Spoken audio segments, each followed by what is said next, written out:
நான் இன்று உங்களோடு பேச எடுத்துக்கொண்ட தலைப்பு வாயிலார் நாயனார்.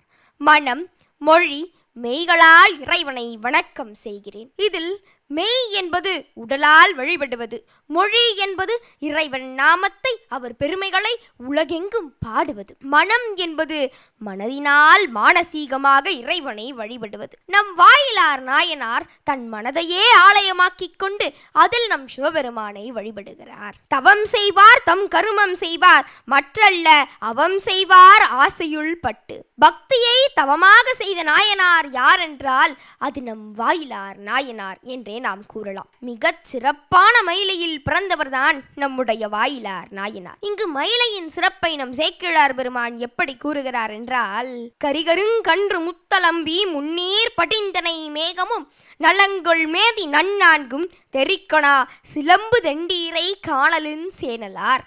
அதாவது மலை நாடு முதல் வேற்று நாடுகளில் இருந்து இறக்குமதி செய்யப்படும் கன்றுகளை, அதுவும் யானை கன்றுகளை வளர்க்கும் அளவு செல்வ செழிப்போடு இருக்கிற ஒரு நாடு என்றால் அது நம் மயிலை என்றே கூறலாம். முத்தலம்பி முன்னீர் என்றால் என்ன? முத்துக்களை கரையோரம் தள்ளும் கடல் கொண்டதாம் நம் மயிலை.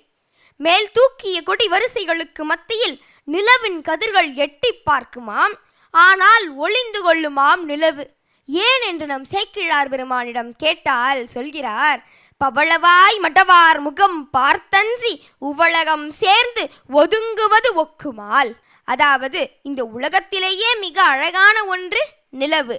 ஆனால் அப்படிப்பட்ட அழகான நிலவே பார்த்து அஞ்சும் இன்னும் அழகான பெண்கள் உள்ள ஊர் என்று மயிலையின் பெருமைகளையும் அந்த வீதியின் அழகையும் மாடங்களின் மகிமையையும் சேக்கிழார் இங்கு மிகச் சிறப்பாக பதிவு செய்கிறார். சங்க காலத்தில் தொண்டை வளநாடு என்று அழைக்கப்பட்ட மயிலையில் வேளாளர் மாமரபில் பிறக்கிறார் நம்முடைய வாயிலார் நாயனார். நம்முடைய வாயிலார் நாயனாரும் தன்னுடைய மனதையே ஆலயமாக்கிக் கொண்டு ஞானத்தை திருவழக்காக்கி ஆனந்தத்தை திருமஞ்சனமாக்கி அன்பென்னும் அமுதமைத்து அந்த திரு அமுதை சிவபெருமானுக்கு படைத்து வழிபடுகிறார். தன் மனதையே ஆலயமாக்கிக் கொண்டு என்னுள் தான் சிவபெருமான் இருக்கிறார், என்னுள் தான் சிவபெருமான் இருக்கிறார் என்று சொல்லி அந்த சிவபெருமானையே தொடர்ந்து வழிபட்டவர்தான் நம்முடைய வாயிலார் நாயனார். நீங்கள் வாயிலார் போல மனதிலேயே ஆலயத்தை கட்டி சிவபெருமானை வழிபட்டாலும் சரி,